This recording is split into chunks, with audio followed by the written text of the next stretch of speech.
নমস্কার, 7 এভিক নিউজ নেটওয়ার্কে আপনাদের স্বাগত। আরজি করের পর এবার হাওড়া হাসপাতাল। চিকিৎসাধীন এক রোগিনীর শ্লীলতাহানির অভিযোগে বাম যুব কর্মী সমর্থকদের বিক্ষোভে উত্তাল হাসপাতালের পরিস্থিতি। জানা গেছে, গত বুধবার বুকে ব্যথা নিয়ে হাওড়া রাজ্য সাধারণ হাসপাতালে ভর্তি হন অপ্রাপ্ত বয়স্ক এক রোগিনী। অভিযোগ, গতকাল রাত 10টা নাগাদ বুকের সিটি স্ক্যান করাতে নিয়ে যাওয়া হয়েছিল হাসপাতালের ল্যাবরেটরিতে, আর সেখানেই এক ল্যাবরেটরি টেকনিশিয়ানের হাতে লাঞ্ছনার শিকার হতে হয় ওই অপ্রাপ্ত বয়স্ক রোগিনীকে। ঘটনাটি জানাজানি হতেই সকাল থেকে হাসপাতালের সুপার নারায়ণ চট্টোপাধ্যায়কে ঘিরে বিক্ষোভে সামিল হন ডিওয়াইএফআই কর্মী সমর্থকেরা। আসেন দীপশিতা ধর, মীনাক্ষী মুখোপাধ্যায় প্রমুখ নেত্রীরাও। ঘটনায় তীব্র উত্তেজনা ছড়িয়ে পড়ে হাসপাতাল চত্বরে।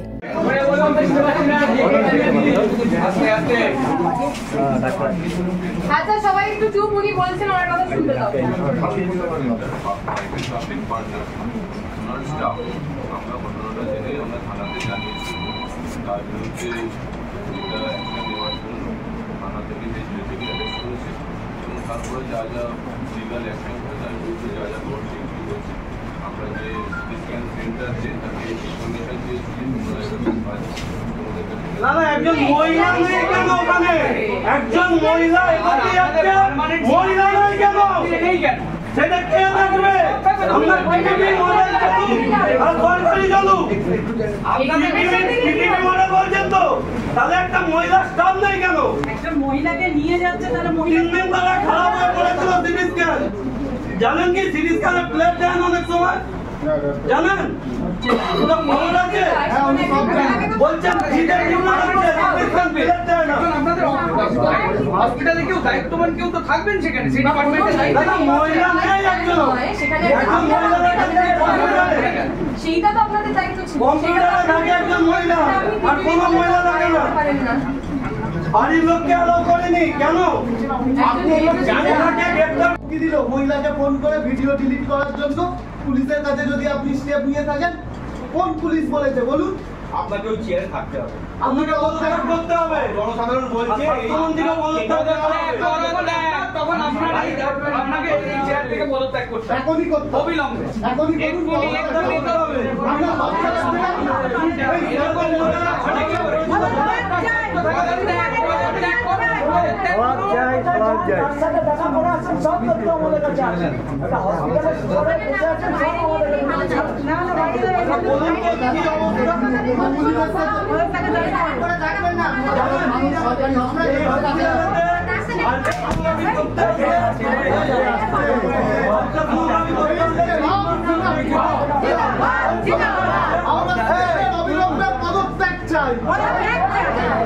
জানেন আলট্রাসোনোগ্রাফি করতে হলে 3 মাস পর ডেট পড়ে।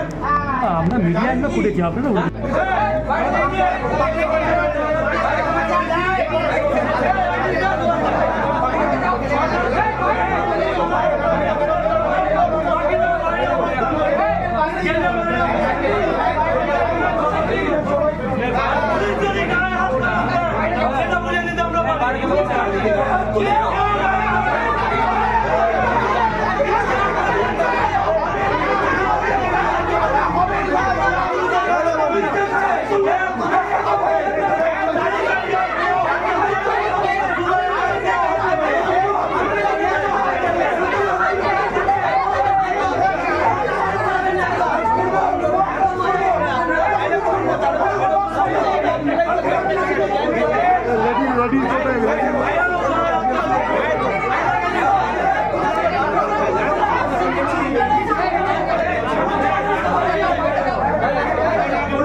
কিচ্ছু বলতে হবে না। আমরা বাইরে সৃষ্টি করবে, তোমরা বাইরে যাও, কথা বলেই যাও। বাইরে যাও, বাইরে যাও। আমরা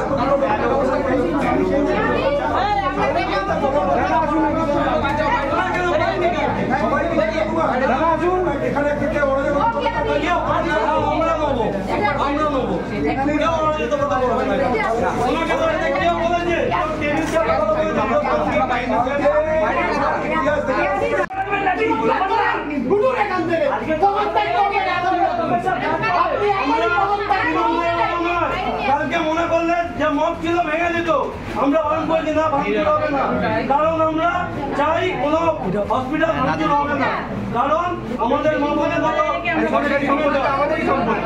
গরিব মানুষ এখানে আছে। আপনি কি জগদম্বা পাথরের মতো বসে থাকবেন নাকি? কালকে যে স্টাফটা সিটি স্ক্যানের রুমে ছিল সেটা আপনাদের স্টাফ কি?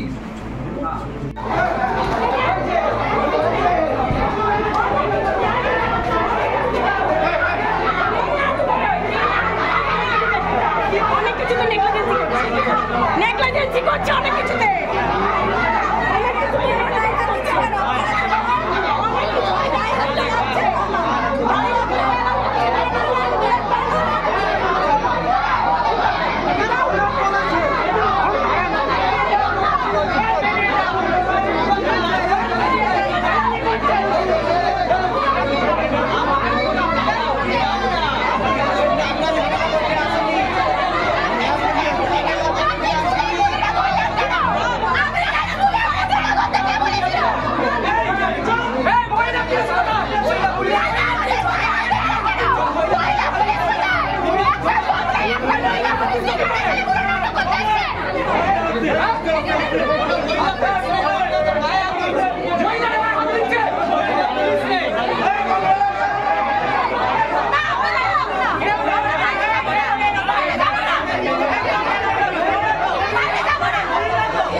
বলেছিলেন চারজন না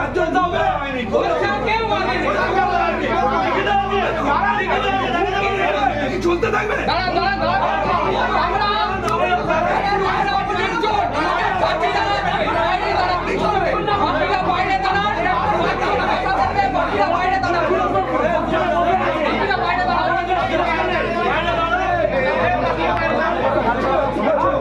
ডিওয়াইএফআই নেত্রী মীনাক্ষী মুখার্জি জানালেন, আরজিকর কাণ্ডের পর অন্তত 15টি ঘটনার কথা উঠে এসেছে, যার থেকে প্রমাণিত হয় রাজ্যের মানুষকে নিরাপত্তা দিতে সরকার ব্যর্থ। রাজ্যেই সাধারণ মানুষের নিরাপত্তা আজকে চুলার দুয়ারে চলে গেছে। তার সব দায় আমরা যাদেরকে ভোট দিয়ে জিতিয়ে সরকারে রেখেছি এবং ট্যাক্সের টাকা দিই, এই দায় তাদেরকে নিতে হবে। আমরা নিরাপত্তা চাই এবং যারা এই ঘৃণিত কাজ করছে আমরা তার বিচার চাই।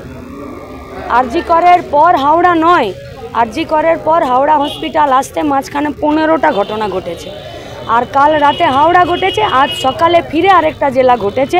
আপনারা খোঁজ নিয়ে দেখুন, আমাদের কাছে চাইলে আমরা আপনাদেরকে সব তথ্য দিয়ে দেব। মানুষের যদি প্রশাসনকে, দপ্তরকে, পুলিশকে, সরকারকে, সমাজ অপরাধীদের ভয় থাকতো তাহলে অপরাধ কমতো, আর যদি সাধারণ মানুষকে ভয় পেতে হয় তাহলে সাধারণ মানুষ প্রতিদিন এইভাবেই নির্যাতিত হয়। মধ্যমগ্রামে দেখা যাচ্ছে যে এই ধরনের ঘটনা ঘটেছে এবং সেখানে অভিযুক্ত বাড়িতে ভাঙচুর। আমি বলছি আরজিকর থেকে হাওড়া মাঝখানে 15টা ঘটনা ঘটেছে, 15টা, 1.5 ডজন। আর শুধু ওদেরকে কেন বলছেন? মমতা ব্যানার্জি নিজে কাউকে 10 লাখ দিতে চলে যাচ্ছে, তো ভাই ভাইপোরা 4 লাখ দিতে যাচ্ছে। আর কেউ যদি নিতে অস্বীকার করছে তাহলে আমাদেরকে যেমন জেলে ভরে দিচ্ছে, লালবাজারে ডেকে পাঠাচ্ছে, ফোনে হুমকি দিচ্ছে, বাড়ি চলে যাচ্ছে, আর নির্যাতিতার ঘর ভেঙে দিচ্ছে। দুটোর মধ্যে কিছু আলাদা আছে? নেই। তাহলে ধর্ষণের বিরুদ্ধে, খুনের বিরুদ্ধে, শ্লীলতাহানির বিরুদ্ধে অন্যায়ের বিরুদ্ধে প্রতিবাদ করলে পুলিশ দমনপীড়ন চালাবে, সরকার দমনপীড়ন চালাবে, আর পুলিশ যদি ব্যর্থ হয় তখন দিদিমণি বলবেন যে বাকিরা যারা আছো তারা ফোঁস করে ঘুরে বেড়াও। দেখা যাচ্ছে কালকে যে অভিযুক্ত সে হচ্ছে কন্ট্রাকচুয়াল কর্মী, মানে অস্থায়ী কর্মী, কারণ প্রাইভেট। আমাদের কোনো কন্ট্রাকচুয়াল কর্মীর বিরুদ্ধে কোনো রাগ আক্ষেপ নেই, কিন্তু কাকে রিক্রুট করা হচ্ছে তার রিক্রুটমেন্টের প্রসেস কি, এতে তাকেও শোষণ করা হচ্ছে, গোটা সিস্টেমটাকে নষ্ট করা হচ্ছে, আর তাকে রিক্রুটমেন্ট করার জন্য এক অংশের ডাক্তারবাবু, এক অংশের পুলিশ, এক অংশের লোকাল তৃণমূল নেতা, এক অংশের সরকারি লোকজনের পকেট গরম হচ্ছে। রিক্রুটমেন্ট যে হচ্ছে তার শোষণ হচ্ছে, সে আবার এই ধরনের কোনো ঘটনায় যুক্ত হয়ে গেলে তার যা হবার তাই হচ্ছে। আর সুপার দায় খালাস, রিক্রুটমেন্টের আগে তার কোনো পুলিশ ভেরিফিকেশন নেই, যেমন সিভিকের নেই। অন্যদিকে দীপশিতা ধরের মন্তব্য, এক ভয়ঙ্কর পরিস্থিতির মধ্যে দিয়ে চলছে রাজ্য, একমাত্র মানুষই পারে এই অবস্থার বদল আনতে। কিচ্ছু বলার নেই, আপনারা খালি ভাবুন একটা ছেলের কতটা সাহস হতে পারে যখন সারা দেশ জুড়ে এই রকমের আন্দোলন হচ্ছে, মহিলাদের নিরাপত্তা নিয়ে মানুষ এত কথা বলছেন, সেখানে দাঁড়িয়ে যদি ওই সিটি স্ক্যান রুমের ভিতরে একটা ছেলে 13 বছরের একটা মেয়ের সঙ্গে এরকম মোলেস্টেশন করতে পারে, তার মানে আমাদের আশেপাশে যারা অপরাধী রয়েছে তারা কতটা সাহস নিয়ে ঘুরে বেড়াচ্ছে। আমার সরকার যদি প্রথম দিন থেকে স্পষ্টভাবে এদের বিরুদ্ধে থাকতো তাহলে বোধহয় এত সাহস হতো না। পশ্চিমবঙ্গের মানুষ হিসেবে আমাদের লজ্জা হওয়া উচিত, যাদেরকে আমরা নির্বাচিত করেছি তারা আমার মা, বোন, আমার পরিবারের লোক, কারুর সুরক্ষা, কারুর নিরাপত্তা নেওয়ার জায়গায় নেই। হাওড়া হসপিটালে বিভিন্ন দুর্নীতির সঙ্গে যুক্ত রয়েছে, হাওড়া হসপিটালে আনাচে কানাচে, সেই হসপিটালগুলোতে কিভাবে দেখছেন আপনারা? দুর্নীতি তো পুরো রাজ্যতেই দুর্নীতিতে চলছে, পুরো রাজ্যটাই সিন্ডিকেটে চলছে, হাসপাতালগুলো আলাদা হবে কি করে? আরজি করের ক্ষেত্রেও তো আমরা দেখলাম ইডি যা করছে, এখন পশ্চিমবঙ্গ একটা সিট গঠন করেছে। এতদিন ধরে মমতা ব্যানার্জি জানতেন না দুর্নীতি হয়? হাওড়া হসপিটালে যে দুর্নীতি হচ্ছে মমতা ব্যানার্জিটা জানেন না? জানেন, অপেক্ষা করছেন। আরজি করের মতো একটা ঘটনা হবে, মানুষ রাস্তায় নামবেন, তখন বাধ্য হয়ে ওনার যারা চালা চামুন্ডা আছে তাদের হয়তো একটা দুটোকে জেলে ঢোকাবেন। তারা চান না দুর্নীতির এই যে চক্র এটা ভাঙুক, এটা চান না, কারণ তারাও তো ওখান থেকে টাকা পান, কাটমানি পান, সবাই পান। আরও কত ঘটনা ঘটেছে আমরা জানি না, এই মেয়েটার ঘটনা আমরা জানতে পেরেছি বলে আপনি জানতে পারলেন এমন ঘটনা ঘটেছে। যে লোকটা আজকে ওই মেয়েটার সঙ্গে করলো সে আগে কারুর সঙ্গে করেনি, আপনি গ্যারেন্টি দিতে পারেন? বছরের মেয়ের সঙ্গে একটা জানোয়ার যে এরকম কাজ করতে পারে, তার আগে যে মহিলারা এসছে তার গায়ে হাত পরেনি, আপনি গ্যারেন্টি দিতে পারেন? পারেন না তো। এই একটা ঘটনা আমরা জানতে পেরেছি বলে আজকে আমরা তো চেঁচামেচি করছি, এরকম আরও কত ঘটনা ঘটেছে। সুপার জানেনই না ওনার মেশিন চলছে কি চলছে না, কত এরকম ঘটনা লাগাতার ঘটে যাচ্ছে হয়তো আমাদের হাসপাতালগুলোতে। এটা মনে রাখবেন, পরের বার যখন ভোট দেবেন, যখন বোতাম টিপতে যাবেন, এগুলো ভুলে যাবেন না। মানুষের তো ভুলে যাওয়ার একটু স্বভাব আছে। রোগীর পরিবারের অভিযোগের ভিত্তিতে গতকাল রাতেই পুলিশ গ্রেপ্তার করেছে অভিযুক্ত ল্যাবরেটরি টেকনিশিয়ানকে। তবে হাসপাতাল সূত্রে জানানো হয়েছে, জিত হাসপাতালের একজন ঠিকা কর্মী ছিল, তার বিরুদ্ধে যথাযথ ব্যবস্থা নেওয়া হবে। হাওড়া থেকে রাজু ঝাড় রিপোর্ট, 7 নিউজ নেটওয়ার্ক। আরো বিভিন্ন খবরের আপডেট জানতে হলে অবশ্যই সাবস্ক্রাইব করুন 7 নিউজ নেটওয়ার্ক চ্যানেলটি, কারণ আপনাদের একটা সাবস্ক্রিপশন আমাদের কাছে অত্যন্ত মূল্যবান। জয় হিন্দ।